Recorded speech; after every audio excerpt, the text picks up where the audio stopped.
Hello right bags, it's Jade. Welcome to the Survival Show. Today, taking a look at all the information regarding Conan Exiles, what's going on with avatars, what's going on with the brand new DLC, Architects of Argos. Well, the dev streams today, I've got some information showcasing a little bit of that. Also going to be taking a look at DarkBorn. Do you remember that game got announced last year where you got to control some Scandinavian creature taking out Vikings? With Assassin's Creed Valhalla being announced over the last 24 hours, it seemed like a good time to maybe go down that Viking route, even if you are killing the Vikings. Well, that game has been cancelled. Going through the details of that one. We're also going to be taking a look at Stranded Deep update, Citadel Forged with Fire, their brand new plans for the second half of the year, Green Hell, what's going on with Xbox and PlayStation versions of that and what they've got coming forward, Space Engineers doing something I am going to applaud wholeheartedly. And also a brief quick look at Scum, a brand new update for that game as well, introducing modifications and new ways to play now they've revamped the vehicle system for the majority of it. So don't forget, for the best in survival game news, the brand new games that are coming out to console on Xbox, PlayStation, and of course the brand new survival games appearing on PC. I am your man. Get those notifications on. As ever, the timestamps are up right now. Skip ahead to the content you really want. Otherwise, sit back and enjoy the survival show. Let's go. So Green Hell, a survival game set in the Amazon forest. If you love Stranded Deep, you will love this game. It's got a very similar feel, but actually a lot more going for it in terms of interactions, managing your body, your systems, and a lot more to do while trying to survive in the Amazon jungles. It came out of early access a few months ago. Co-op story mode just got updated. You sure might have seen some gameplay of that with some of your favourite YouTubers, and they look like they're continuing more content for the rest of 2020. Unfortunately, it does look like console versions have been pushed back. Originally, they were meant to be focusing on console versions early on this year, but it took longer to get the co-op up and running, and so now console versions won't be here until at least October, most likely November or even December time. That's when they've said it's going to come out Q4 2020. There is some other good stuff in it. I do rate this game. I think it's a great little survival game for sure. It's just a shame it's taken this long, and it's a shame they've had to update their roadmap and say that basically stuff is still ongoing. So what are they doing? Together, survival mode has just come out. They've got new constructions coming. You'll be able to build stands in your camp using bamboo, logs, sticks, leaves, stones and more. Achievements finally been added to the Steam version, and I guess they're going to have more for Xbox and PlayStation when it launches. I did think there were some achievements, maybe these are extra, but there you go, something else being added. Then we've got PvE mode, survive alone, but together in an all new PvE mode.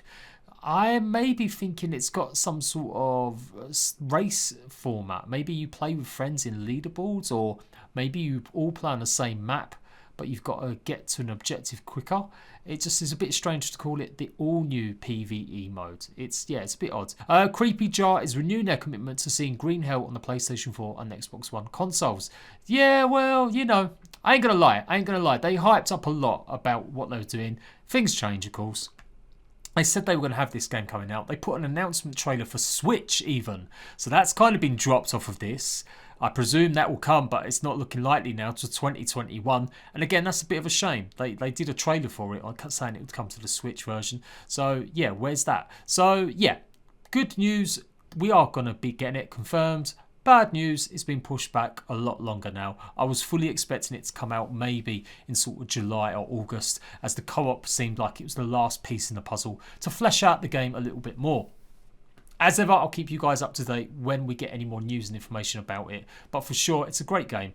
Just going to have to wait. Scum has got a brand new update that's just gone live that includes reworks of its vehicles. They're finally adding a little bit more to it. You're going to have to get batteries or keep them maintained. You're going to have to fill them up at gas stations. There's lots of changes made in how it uses up liquid and stuff. I think the overall feeling is that vehicles have been pretty easy to get hold of, and they've made it pretty easy to get across the map. Now it's going to be a lot harder. You're going to need to maintain and check that you've got enough fuel, battery, and of course health for your vehicles, and it just adds a little bit more deeper mechanics to the vehicular sort of actions in the game. They've also got an upgrade to their sentry robots. They're giving them variations or terms of warnings on what level or threat level the sentries are. So it's the first part. They're going to be doing a lot more to it, and it definitely needs to be fleshed out a lot. I think this was one of the more interesting features.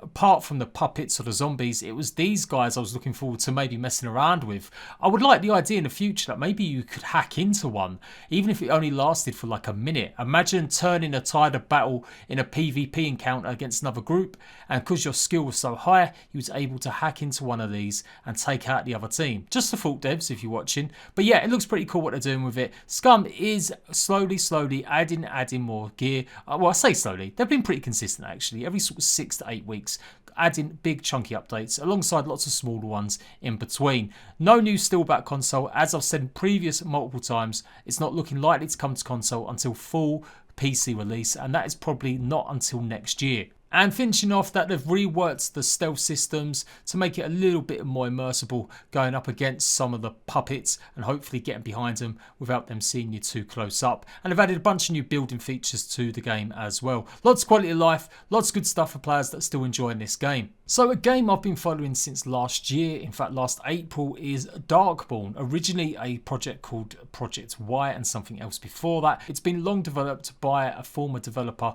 of the Battlefield series. They've been pretty much on their own for the last few years, being independent, and we was hoping to get this game coming out, or at least some news soon. They pretty much made a trailer demo style for it, and it was good. It was chunky. The idea of playing this dark creature, getting revenge on Viking people that have pretty much slain your family. I really like the idea of this. I started following the developer, David Goldfab, who's pretty funny on Twitter, and unfortunately though, they're announcing today that the project is now cancelled. Why? Well, it looks like they are going to be working for Daddy Funcom and producing something much bigger in the future. They said they'll never say never. They may revisit DarkBorn, but it does look like they are closing doors completely on that project and starting up something else. They've apparently been working on it. It's something new, something awesome, something we really love. So hopefully we'll start seeing news about this in the future. So The Outsiders is the name of that company that was making DarkBorn. They entered into a partnership with Funcom back last year. I do believe in like November time, October the 10th. So back in 2018 on their financials, Funcom didn't really announce anything with The Outsiders, but they did have a 4-player co-op shooter project that was going to maybe be in the works. And although they do have some experience, obviously with the lead dev working on some of the Battlefield series in the past, I really can't see that being the reason you would delay your baby, your new little project. So it must be bigger than that. It's got to be bigger than something just small. And from these tweets, it looks like he's talking to Troy Baker to do voice work for the game as well. And of course, it could be June, but it did say that it was something new in the post by him, so I don't know if it's going to be that, and I think that would probably be stepping on the toes of the development team and Joel Bylos, I do believe, who's in charge of that as well. So yeah, I know it weren't strictly a survival game, but it was something I was interested in, and hopefully we'll get to see some news about what they could be potentially working on in the future for Funcom. But anyway, that's what's going on with that game. Don't expect to see that again. Citadel Forged with Fire has just updated their roadmap. I told you guys a few months ago I was pretty disappointed with their plans. That came out last year in October for console first time, and the promise of having a PvP based sort of Harry Potter game where you can throw magic spells at other players seemed pretty cool, pretty decent. They scaled back quite a bit of the survival elements, although you can still build your own castles and base building, and there's lots of taming and stuff, but it just didn't have enough content, and it clearly was put out on console maybe a bit too early. It had substantial bugs and issues, and after a brief 2 weeks of playing it, doing some guides for it, I kind of just dropped it because I just didn't see it having much of a future. A few months later, they announced that they were having 2 big content plans for the rest of this year. One was going to introduce more story and missions to the game. That was something a lot of players had been requesting, as it was pretty generic and boring. It really didn't add much. It was more content geared towards brand new players. So for sure, if you'd never played the game, it fleshed out the beginning a lot more and made the start of the game a little bit more enjoyable and a little bit more coherent. But there wasn't much end game. Now the end game is coming. So they've got an all brand new roadmap, which is like half the year. I don't know about these roadmaps coming out halfway through the year. But all new dungeon and horrifying creature. A dark evil's lurking in the shadows of Agnes. It looks like it's going to be some sort of walking demon beast. So I expect it to be a pretty damn tough boss. It's going to have concluding story, brand new features, new structures, and all new deadly creatures as well throughout Ignis. They've updated the quest system again. There's going to be new quests leading deep into the secrets of Ignis that once were long forgotten. There's pretty much no story in this game. Like, there's a few NPCs that spout a little bit of dialogue, but really there was just no story, not really much lore either. We'll include a brand new daily mastery level quest. Yeah, I'm still not thrilled. I'm just not thrilled with this game. I just don't think it's had the support it needed from its publisher, and it looks like they just couldn't scale up enough to deliver something a little bit more. The post goes on to talk about they've got mutant versions of some of the creatures running around. It's pretty much alpha bosses. You play Dark, you know what I'm talking about with alphas. If you play Conan, you'll know what I'm talking about with greater pets. You can expect that sort of thing, that sort of version. You're going to have to take out just bigger and harder versions of what's there. They need more variety for sure. More variety of enemies and more reasons to be going across them and different ways that you can play against them. I do believe the AI is still pretty much, you can just shank them while flying on your broomstick. They do finish the post off saying there is still more content plans which they haven't been able to share just yet. Why not? It's a roadmap. That's what you're meant to share. And a lot of new game mechanics that have been greatly enhanced. As we get close to release, we'll update you guys further on what's to come. As ever, thank you to the community, etc, etc. Exactly what I thought would happen. The 2 updates they announced just didn't seem chunky enough for me, hence why I didn't put any more time into this game. But I'm hopefully going to be proved wrong. I will give this a try. Once this update drops, we'll take a look at some of the new enemies they've added, the new mutations, and whatever else they're supposedly got coming with their roadmap. Space Engineers on Xbox is continuing its beta. They had one just before the game came out as part of a pre-order incentive, but they're keeping it going to test their new planets and new content that's going to be coming to the console version. And you know what? Fair play to them. This is great stuff. What I really like about this, and I gave Space Engineers and Keen Interactive a pretty hard time judging by the reviews that came out when this game launched. If you don't know, it felt like they didn't make it clear enough that you could only have very limited multiplayer. You can pretty much only play 1 to 2 players on a normal Xbox, 1 to 4 players on an Xbox X. Some of you guys pointed out that if you delved deeper into the store page, you would find it, but originally I just felt like they hadn't done enough. Anyway, that aside, it is looking like they're going to be doing something which no other game company does for their level, which is keep their beta running. This is something that even the biggest companies that Arc have grown into, and games like Conan and Funcom haven't done for console. They've done it for PC in the past sometimes, and Conan's pretty good for it, but to actually have a beta just continuously running on a console is great stuff. So I will take this moment to say well done to them. I think obviously it was needed. The launch of the game was filled with lots of criticism about the fact that there wasn't a lot of memory. You couldn't really build as much as you wanted to, nowhere near the limits of PC. And understandably, with that technology, you understand, but there should definitely have been a little bit more warning, and maybe they should have scaled back some of the features if they really can't provide a full experience. That said, this brand new stuff that's coming, it looks good, it's positive that they're doing this, and I like to see that they're doing this. They're not just putting it out there like other game developers and expecting to hotfix it 2 weeks later. They're actually going to use some of the tools that these big networks provide, like Microsoft and Sony, or at least Microsoft in this case, and have a beta running. So you'll still be able to access that beta if you don't need to be on the inside Xbox app anymore, so you can do it just without being part of that as well, and you'll be able to see all the new stuff they've got coming on. So fair play. I'm always trying to be fair, guys. Critical of how they launched. It's definitely a game I've wanted to take a look at. The New World developers are back. Negativity about it. I just decided to leave it. But you know what? Maybe it's time to swallow it and actually take a proper look at this game. Especially now they're committing to testing their game. GG. I wish more developers would do that. Stranded Deep have had an update. In fact, it went live yesterday, pretty much in the evening time. So if you haven't played console version today, it should be sitting there ready for you to update. It was a very small update, nothing close to even a gig. I tried it on the live stream today, and it pretty much was small fixes but much requested. The biggest one being controller invert Y options been added. You can now change the sensitivity as well while playing the game. Now jump in shallow water. They've added version label to main menu screen. They added the save you need to save at shelter label to the pause menu. Basically a reminder that if you're going to be logging out, you need to save your game at a tent, which is easily done. I've done it loads of times, just shut the game down, not remembering that there's no autosave. They've changed shelter and beds to only allow sleeping at night. They've changed the sleeping at a shelter or bed to always wake up in the morning. They've fixed SFX cutting out in certain scenarios. They've fixed fixed the SFX transitioning abruptly. Hopefully that means lots of them bugs where you could keep hearing the engine of the plane. That was a big one that just kept going over and over again. And a fixed crafted rafts toppling over very easily when a sailor's attached. Now there's a bunch of other stuff I know people are keen on. People want to know where the hell is split screen. I think it's really time that Stranded Deep did address it. They had briefly said that, of course, there is content still coming from PC, and we did expect that, but I really didn't expect them not to have split screen at least. Like, that is a component of the game. It does look like the version they've put out on console is pretty much a year old, but with the end game content on it.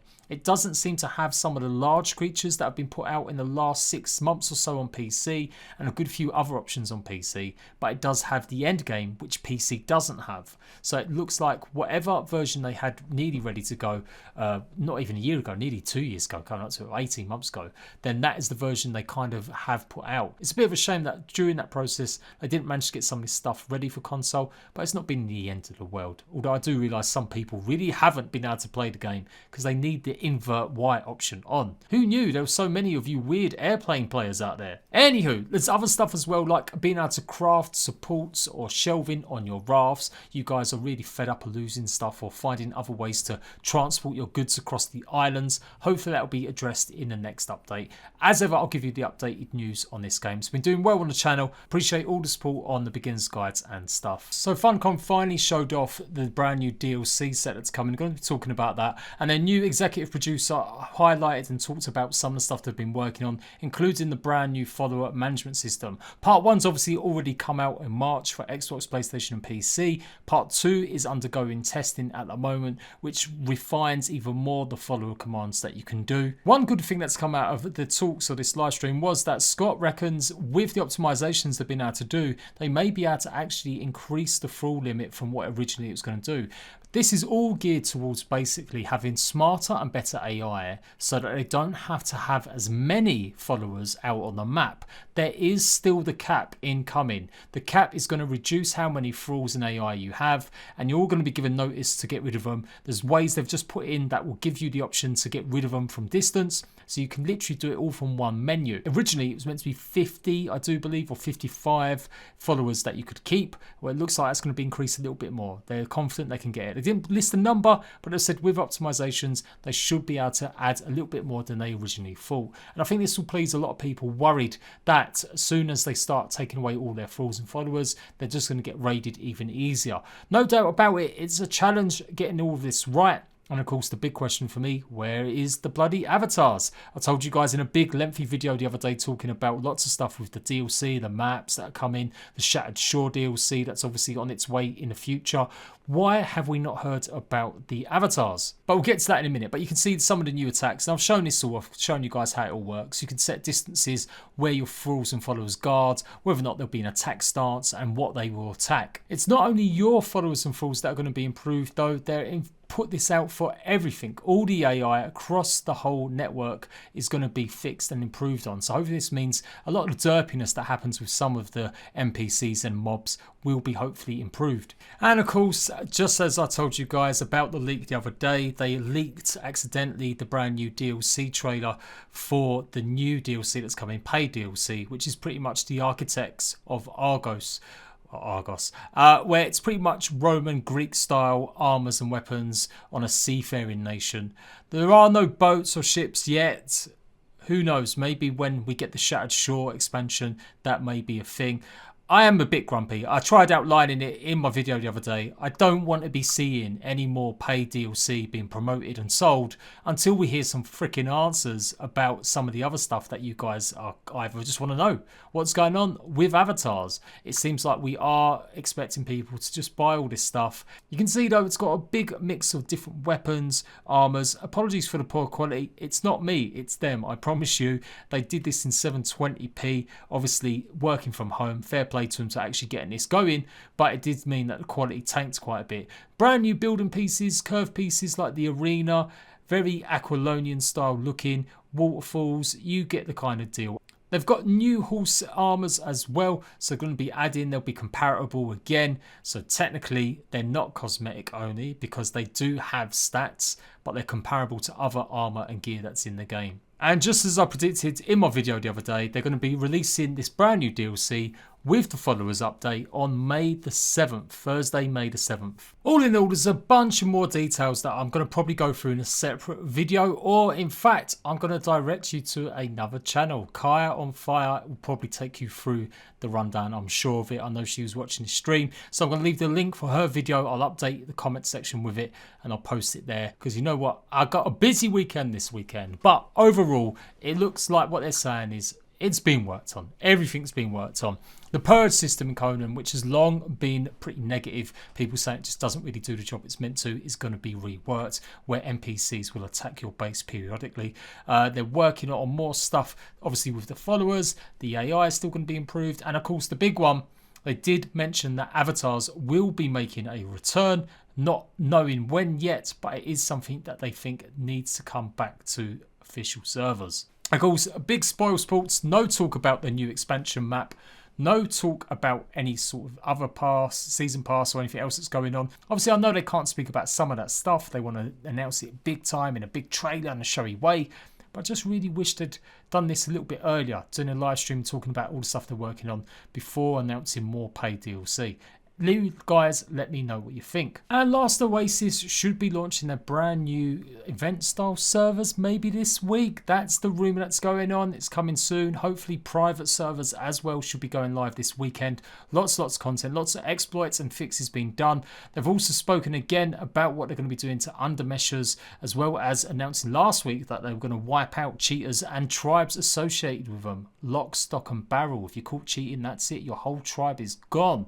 They've had a few issues the last couple of days, been offline for about 8-9 hours last night, in fact, with some issues with their data holder. So hopefully that's all been fixed now. And it does look like they're going to be bringing the scorching sun, which will burn up a lot of the servers, and everyone has to kind of move east to brand new ones, including some of them event servers as well. They also announced plans that are going to be reducing the Zerging problem, where literally 50 players might get on one tiny stiletto walker and pretty much steamroll anyone and everyone. They're making some of the servers have clan limits, which will mean that yes, you're not going to be able to just go onto any server with your great big massive Ururu tribe. Great stuff. I am loving Last Oasis. I'm sitting on about 7 or 8 hours of content. I just need to find time to edit it into a nice little PvP raid and defense video. That's going to be coming very soon, so hopefully you'll see that over the weekend. If you want to come and join the Last Oasis, the Rat Bag crew, we're building up nice and strong. We've got some good connections with other clans and leaders now as well, so come and join us in Discord. Look at the information in Last Oasis chat and apply, and we'll add you to the clan. And so that is it for today. Tomorrow I'm going to be taking a look at New World, a brand new devlog, recapping everything that's going on with PvP and PvE activities. Also taking a look at Hightail, Deadside, maybe a brand new look at Rune 2. It's had an update. That game was dead. It looks like they've finally managed to get something going for it. I'm going to explain everything that's going on with that and a whole host more. So make sure you are tuned in to the best survival news channel going around, even if I do say so myself, and I'll see you ratbags tomorrow.